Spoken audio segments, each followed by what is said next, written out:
तो वृषभ राशि वालों, वृषभ लगन वालों, राहु करंटली आपके 10th हाउस से ट्रांजिट कर रहे हैं। 10th हाउस आपके कैरियर का होता है, आइडेंटिटी का होता है, ईगो का होता है, स्टेटस का होता है। समाज में आपकी स्थिति 10th हाउस से ही देखी जाती है। इवन आप शहर के किस लोकेलिटी में रहते हैं, किस प्रकार का आपका हाउस है, कहीं ना कहीं उसमें 10th house important role play करता है। और 10th हाउस ही वो हाउस है जो आपके जीवन को दिशा दिखाता है। आप किस डायरेक्शन में जाएंगे, किस मोड़ में आप आके खड़े होंगे। और आज के इस परिवेश में, आज के समाज में 10th हाउस की वैल्यू काफी ज्यादा है। और 10th हाउस में राहु का ट्रांजिट करना कोई छोटा मोटा ट्रांजिट नहीं है।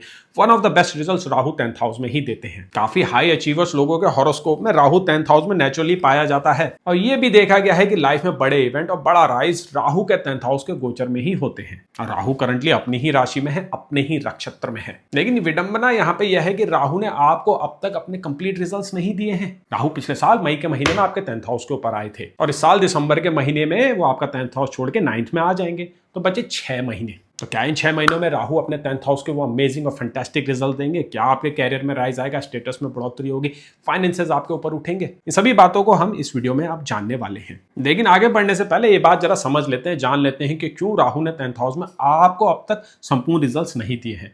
देखिए, मई के महीने में जब राहु का गोचर हुआ था, उसी महीने में पिछले साल गुरु का भी गोचर हुआ था। गुरु आपके लगन से आपके 2nd हाउस में आ गए थे और गुरु का 9th एस्पेक्ट राहु के ऊपर पड़ने लगा। और गुरु और राहु दोनों ही विपरीत नेचर के प्लैनेट है। और राहु के ऊपर गुरु की दृष्टि उसके नेचुरल जो रिजल्ट है, उसका जो नेचुरल स्वभाव है, उसको सरपास कर देता है। और प्लस आप लोगों के केस में गुरु जो है मोस्ट मेलेफिक प्लैनेट भी है, क्योंकि उनकी रूलरशिप 8th हाउस के ऊपर आती है। तो 8th हाउस जो है ना, डिले वाला हाउस है। तो गुरु का एस्पेक्ट यहाँ पे 2 काउंटर एनर्जीज कैरी अपने साथ कर रहा था जो राहु के ऊपर पड़ रही थी। पहला गुरु का स्वाभाविक नेचर जो राहु के बिल्कुल विपरीत है, जो राहु को डोमिनेट करता है। और दूसरा गुरु का 8th हाउस की रूलरशिप वाला एस्पेक्ट। लेकिन अभी हाल फिलहाल पीछे 2 जून को गुरु का ट्रांजिट हो चुका है। गुरु आपका 2nd हाउस छोड़ के आपके 3rd हाउस में आ चुके हैं और एक्सॉल्टेड हो चुके हैं। अब राहु के ऊपर से गुरु की दृष्टि खत्म हो चुकी है। प्लस गुरु का आपके 3rd हाउस में एक्सॉल्टेड होना और सेम टाइम सैटर्न का आपके 11th हाउस में ट्रांजिट जो ये चल रहा है, तो क्लियरली इंडिकेट कर रहा है कि आने वाले 6 महीने आप लोगों के लिए काफी खास होने वाले हैं। अब देखिए, हमारी लाइफ में हमें जो सक्सेस मिलती है, हमें जो फेम मिलता है, जो वेल्थ मिलती है, उसमें राहु सबसे इंपॉर्टेंट रोल प्ले करता है। खासकर आज के इस दौर में जहां पर राहु की वैल्यू सबसे ज्यादा है। इसलिए आपने देखा होगा कि जो लोग राहु द्वारा डोमिनेटेड होते हैं, उनको ईजिली सक्सेस मिल जाती है। ईजिली वो अपने एनवायरमेंट को कंट्रोल कर पाते हैं, रिजल्ट्स अपने फेवर में ला पाते हैं। आपकी कुंडली में गुरु कितना भी मजबूत हो, शनि कितना भी मजबूत हो, अगर राहु वीक अफ्लिक्टेड है तो बड़े लेवल की सक्सेस नहीं आती है। आज की दुनिया, आज का समय उन्हीं लोगों को सपोर्ट करता है, उन्हीं लोगों को पुश करता है जिनके हॉरोस्कोप में राहु मजबूत स्थिति में है। और इसका एक बहुत अच्छा एग्जांपल है शाहरुख खान की कुंडली। उनके कुंडली में 10th हाउस में राहु एक्सॉल्टेड है। तो राहु उनके मैनरिज्म में भी दिखता है, उनके वर्क एथिक्स में भी दिखता है और उनकी मैनिफेस्टेशंस की एबिलिटी के ऊपर भी दिखता है। जी हाँ, राहु ही वो प्लैनेट है जो आपको चीजें मैनिफेस्ट करवाता है। मैनिफेस्टेशन के मामले में राहु नंबर 1 है, क्योंकि राहु खुद में छाया ग्रह है, उसके कोई अटैचमेंट नहीं है। ना तो वो किसी राशि को रूल करते हैं, ना ही किसी हाउस को रूल करते हैं। और हमारी लाइफ का जो पीक पॉइंट आता है ना, हम लाइफ में जो एक पीक पॉइंट अचीव करते हैं, उसमें राहु का ही गोचर इंपॉर्टेंट रोल प्ले करता है। ऐसा अक्सर देखा गया है कि राहु का 10th हाउस का गोचर इंसान की लाइफ में पीक लेके आता है। अब आपके पास बचे हैं 6 महीने। 6 महीने राहु आपके 10th हाउस में रहेंगे, अपनी राशि में, अपने नक्षत्र। तो आने वाले 6 महीने आप लोगों के लिए काफी जो है इंपॉर्टेंट साबित होने वाला है। कई लोगों के लिए तो लाइफ डिफाइन होने वाली है। और स्टेज आप लोगों के लिए वैसे भी सेट हो रखा है, क्योंकि गुरु आपके 3rd हाउस में एक्सॉल्टेड है और शनि जो आपके लिए योग कारक है, आपके 11th हाउस से गोचर कर रहे हैं। तो अगर आप ध्यान से देखें तो आपका जो 3rd हाउस है, 10th हाउस है, 11th हाउस है, बहुत पॉजिटिव वे में आपस में कनेक्ट हो रहा है। क्योंकि राहु जो है शनि की राशि से गोचर कर रहे हैं और शनि जो है आपके 11th हाउस से ट्रांजिट कर रहे हैं, जो कि गुरु की राशि में है। और गुरु बहुत ही जल्दी 18 जून को शनि के नक्षत्र में आने वाले हैं। तो बड़ा ही यूनिक जो है कनेक्शन इन तीनों का आपस में बन रहा है। काफी रेयर सिचुएशन बन रही है एस्ट्रोलॉजिकली, और आप लोगों के लिए ग्रोथ वाले हाउसेस से हो रहा है ये। तो आपकी लाइफ में जो भी अभी कुछ हो रहा है ना, वो आगे जाके बहुत इंपॉर्टेंट होने वाला है। एट द मोमेंट में भी आपको लगे कि चीजें थोड़ी टफ चल रही हैं, आपके मन मुताबिक नहीं चल रही हैं, लेकिन करंटली राहु आपको सही दिशा में लेके जा रहा है। और आने वाले समय में आपको ये दिखेगा भी, मे बी अगले महीने से दिखना शुरू हो जाए, या फिर 3 महीने में, या फिर 6 महीने के बाद। आपके हॉरोस्कोप के नेचर के अकॉर्डिंग ये डिसाइड होगा कि कब आपके सामने वो रिजल्ट क्लियरली रिफ्लेक्ट होंगे। लेकिन बैकग्राउंड में तो काम चलना शुरू हो चुका है। आप किसी भी एज ग्रुप में बिलोंग करते हो तो आने वाले 6 महीने आप लोगों के लिए काफी इंपॉर्टेंट साबित होंगे। अगर आप अपने अर्ली 20s में हैं तो कैरियर बिल्ड होगा, नई जॉब लगेगी, पहला प्रमोशन मिल सकता है, पहला सैलरी हाइक मिल सकता है, पहली जो है रिकॉग्निशन मिल सकती है। अगर आप अपने 30s में हैं तो आप अपने पीक की तैयारी में लगे हैं, कोई ऐसा काम आप करने वाले हैं, कोई फाउंडेशन डालने वाले हैं जो आगे आपको सक्सेस देगी। और अगर आप अपनी 40s में है, 50s में है, तो तैयार हो जाइए अपने पीक समय के लिए। ये वो ट्रांजिट है 10th हाउस का जिसमें राहु आपको आपका पीक दिखाता है, आपकी एबिलिटीज पीक हो जाती है, आपका बात करने का तरीका, आपका मैनरिज्म, आपका ऑरा सब में चेंज होता है बहुत पॉजिटिव वे में। तो वर्क स्पेस में ये होने वाला है कि शायद आपको एक प्रमोशन मिले, आपके ऊपर एक बड़ी रिस्पॉन्सिबिलिटी आए जिसको आप बहुत अच्छे से निर्वाह भी करने वाले हैं। रिकॉग्निशन आपको मिलने वाली है, फेम आपको मिलने वाला है। राहु आपके 10th हाउस से गोचर कर रहा है। 10th हाउस हॉरोस्कोप का सबसे स्ट्रॉन्गेस्ट केंद्र हाउस है। यहाँ पे जो भी प्लैनेट ट्रांजिट करता है वो आपकी पर्सनैलिटी, आपके मैनरिज्म को डायरेक्टली चेंज करने लग जाता है। तो राहु यहाँ पे बड़े बलशाली है, एक्वेरियस साइन में है, अपने ही जो है नक्षत्र से ट्रांजिट कर रहे हैं। तो वैसा बिहेवियर आपके ऊपर भी आने वाला है।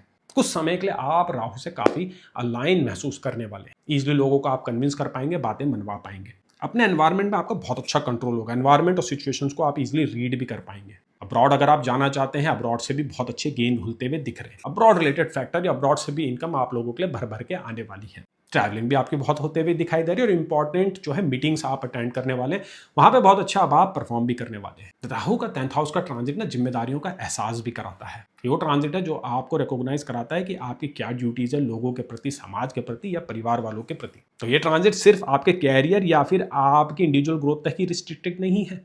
ये ट्रांजिट आपको ऑल राउंड ग्रोथ देने वाला है, एक गहरी सोच और समझ आपकी डेवलप कराने वाला है। 18 साल बाद आएंगे राहु दोबारा आपके 10th हाउस के ऊपर। ये बात आप समझ लीजिए, जो आने वाले 6 महीने हैं आपकी लाइफ के सबसे इंपॉर्टेंट फेज होने जा रहे हैं। कई लोगों के लिए तो 18 साल बाद का राहु का ट्रांजिट मैटर भी नहीं करेगा। तो इसलिए जरूरी है कि प्रेजेंट मोमेंट में आप इस राहु के ट्रांजिट को समझिएगा, उससे अलाइन हो जाएगा, उससे मैक्सिमम आउटपुट लीजिएगा। अब देखिए फाइनेंसेस की अगर हम बात करें, राहु का 10th हाउस का ट्रांजिट स्टेटस के ऊपर डायरेक्टली इंपैक्ट करता है, क्योंकि आज के इस जमाने में, आज के इस दौर में इंसान जाना जाता है अपने मेटेरियलिस्टिक पोजेशंस को लेके, उसके पास कितना पैसा है, उसका क्या स्टेटस है। कोई भी आपकी नॉलेज को, आपकी अच्छाई को या आपकी काइंडनेस को वैल्यू नहीं देता, उसके ऊपर आपके स्टेटस को नहीं तोला जाता है। बहुत कड़वी बात है, लेकिन आज के ज़माने में बहुत सच बात यही है। तो राहु क्या करेगा, 10th हाउस में आपके पास वो मेटेरियलिस्टिक पोजेशन लेके आएगा। एक अच्छी घड़ी, अच्छी गाड़ी, अच्छा मेकओवर आपको देने वाला है। बहुत पॉजिटिव कमेंट्स लोग आपको देने वाले हैं, आपके लुक्स के ऊपर, आपके बिहेवियर के ऊपर, आपके घर के ऊपर और आपके जो है पोजेशंस के ऊपर। और ये वो ट्रांजिट है जो आपके धन योग को भी एक्टिवेट कर सकता है। और आपने ऑलरेडी महसूस भी किया होगा कि कुछ समय से आपकी जो है ना मेटेरियलिस्टिक डिजायर्स बढ़ रही हैं।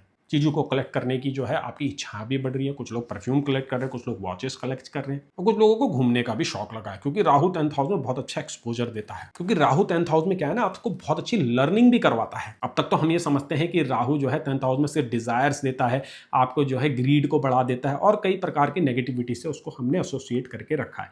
लेकिन ज्योतिष के श्लोक ये क्लियरली बताते हैं कि राहु खुद में एक स्पिरिचुअल प्लैनेट भी है। खासकर 10th हाउस का राहु नेटल में या फिर राहु का 10th हाउस का ट्रांजिट। क्लियरली एस्ट्रोलॉजी बुक्स में ये लिखा हुआ है कि जब भी राहु आपके 10th हाउस में आते हैं, वो इंसान पिलग्रिमेज में जाता है, गंगा में जो है स्नान करता है। तो आप समझ सकते हैं कि राहु यहाँ पे बहुत स्पिरिचुअल क्वालिटीज भी लेके बैठा हुआ है। तो ऑल राउंड ग्रोथ अब आप एक्सपेक्ट करने वाले हैं अपनी लाइफ में। सक्सेस जो है ना, उसके आप मायने समझेंगे, उसकी जो है अर्थ आप समझने वाले हैं। कई बार ऐसा होता है लोगों को सक्सेस मिलती है बट उनको ना उसका मतलब नहीं समझ आता है, उसकी वैल्यू समझ नहीं आती, उसकी लर्निंग को वो जो है समझ नहीं पाते हैं। लेकिन राहु यहाँ पे आपको वो समझाएगा, आपके कैरेक्टर को भी बिल्ड करेगा, नए एम्बिशंस दिलवाएगा और अपनी एबिलिटी से आपको जो है रूबरू भी करवाएगा। अब अगर हम आपके रिलेशनशिप की बात करें तो देखिए, राहु 10th हाउस में ना रिलेशनशिप में बहुत ही इंपैक्टफुल होता है। तो राहु का एक एस्पेक्ट यहाँ से आपके 2nd हाउस के ऊपर पड़ रहा है। 2nd हाउस आपकी फैमिली का ही होता है, आपके बात करने के तरीका का होता है, आपके पोजीशंस का भी होता है और आपकी मंथली इनकम का भी होता है। तो आने वाले इन 6 महीनों में डेफिनेटली आपकी फैमिली में कुछ ऐसे इवेंट होने वाले हैं जो बड़े ही इंपॉर्टेंट होंगे। एक बाउंड्री सेट करी जाएगी और उन बाउंड्रीज को लोग जो है फॉलो भी करेंगे। इस बार जो कमिटमेंट करे जाएंगे, इस बार जो रेजोल्यूशंस निकाले जाएंगे वो परमानेंट नेचर के होंगे। तो प्रॉपर्टी में अगर डिस्प्यूट चल रहा है वो रिजॉल्व होगा। स्ट्रक्चर्ड वे में अब आप काम होने वाला है। आपके आइडियाज़ को लोग रिकॉग्नाइज करेंगे, फैमिली वाले मानेंगे भी। क्योंकि 10th हाउस का राहु क्या होता है ना, आदमी को डोमिनेंट बना देता है, उस एनवायरनमेंट को वो डोमिनेट करने लग जाते हैं। वहाँ पे चाहे 3 लोग खड़े हो, 4 लोग खड़े हो या 100 लोग खड़े हो। जिस इंसान की कुंडली में राहु 10th हाउस में है या फिर राहु 10th हाउस से गोचर कर रहा है, वो उस एनवायरनमेंट में सबसे ऊपर आ जाता है और लोग उससे इजीली इन्फ्लुएंस भी होने लग जाते हैं। अगर आपका लग्न साइड बाय साइड मजबूत है, राशि लॉर्ड मजबूत है, तो किसी भी एनवायरनमेंट को टैकल करने में आपको ज़्यादा समय फिर नहीं लगने वाला है। तो इस बात को आप बिल्कुल ध्यान रखिएगा। कभी भी इंटिमिडेट मत होइएगा। किसी भी प्रकार का इशू चल रहा है तो अपनी एबिलिटीज़ पे जो है भरोसा रखिएगा। जो आपको बात कहनी है उसको जरूर कहिएगा, वो बात सुनी जाएगी और उससे सॉल्यूशन भी निकलेगा। आप काफ़ी सॉल्यूशन ओरिएंटेड भी होने वाले हैं। मैरिज के अराउंड जो इशूज़ चल रहे थे या फिर सिबलिंग के साथ कोई इशू, पेरेंट्स के साथ कोई इशू चल रहा था, वो फाइनली अब रिजॉल्व होगा। और रिजॉल्व ऐसा होगा कि लोग इन चीज़ों को समझेंगे। वो डायनेमिक्स जो होते हैं ना, उनको अब आप समझा जाएगा। राहु देखिए ऐसा प्लैनेट है ना जो टाइम कंजर्वेशन के ऊपर काम करता है। राहु कभी भी आपको अननेसेसरी ऑप्शन नहीं देगा।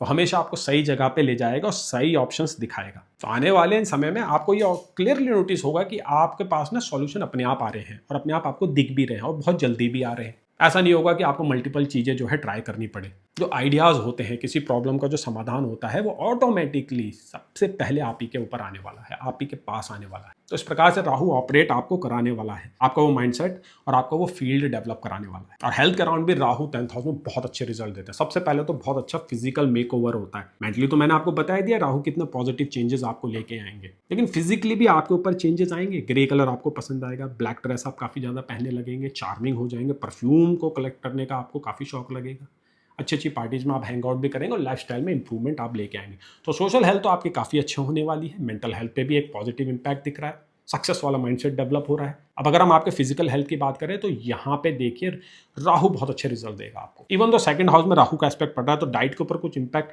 आ सकता है, लेकिन अब गुरु देखिए आपके थर्ड हाउस में एक्सॉल्टेड हो चुके हैं और शनि ने भी जो है रफ्तार पकड़ी भी है आपके कहाँ 11th हाउस के ऊपर, वहां से वो लगन पे देख रहे हैं। तो इन तीनों की जो जुगलबंदी है वो आपकी हेल्थ को इंप्रूव ही करेगी और इसमें सबसे ज्यादा इंपॉर्टेंट रोल राहु प्ले करेंगे, क्योंकि राहु अब इन दोनों को डोमिनेट करेंगे, क्योंकि सबसे स्ट्रॉन्गेस्ट केंद्र हाउस में राहु ही ट्रांजिट कर रहे हैं और राहु यहाँ पे आपसे वही चीजें कराएगा जो आपके फायदे की होगी। तो हेल्थ के अराउंड सही डिसीजंस होने वाले हैं। किसी इश्यूज से आप ग्रसित हैं तो उसको राहु रिजॉल्व करने वाले हैं। थोड़ा बहुत डिसिप्लिन की आपको जरूरत पड़ेगी ही पड़ेगी, खासकर नींद के अराउंड, स्लीप के अराउंड, क्योंकि जरूरत से ज़्यादा अब आप काम करने वाले, रिस्पॉन्सिबिलिटीज़ आपकी बढ़ने वाली है, तो टाइम मैनेजमेंट आपके लिए करना बहुत जरूरी हो जाएगा।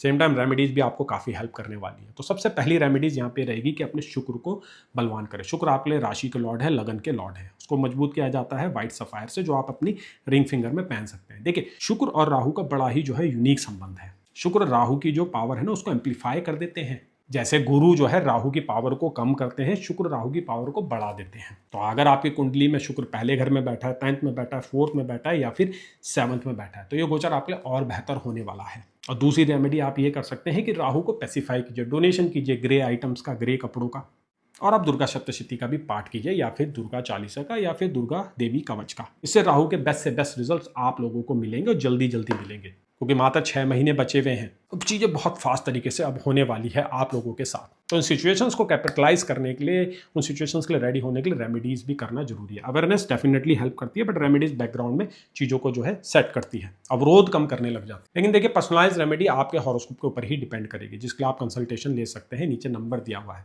अगर आप मुझसे क्लासेस चाहते हैं तो क्लासेस के लिए भी आप संपर्क कर सकते हैं। अब बहुत ही जल्द मैं गुरु के जो है नक्षत्र ट्रांजिट की वीडियो बनाने वाला हूँ। गुरु 18 तारीख को जो है आपके पुष्य नक्षत्र में आ जाएंगे। मैंने आपको बताया गुरु जो है सैटर्न के नक्षत्र में आएंगे, वो चेन बनने वाली है। और जुलाई के लास्ट वीक में शनि खुद जो है, शनि महाराज जो खुद जो है वक्री होने वाले हैं। तो इंपॉर्टेंट ट्रांजिट आगे होने वाले हैं, जिनके होलिस्टिक वीडियो मैं बनाने वाला हूँ आपकी राशि के लिए, आपके लगन के लिए। तो चैनल को सब्सक्राइब कीजिए, वीडियो को लाइक कीजिए। तो चलिए आगे बढ़ते हैं, अब जानते हैं अगली राशि का हाल, जो कि है मिथुन राशि।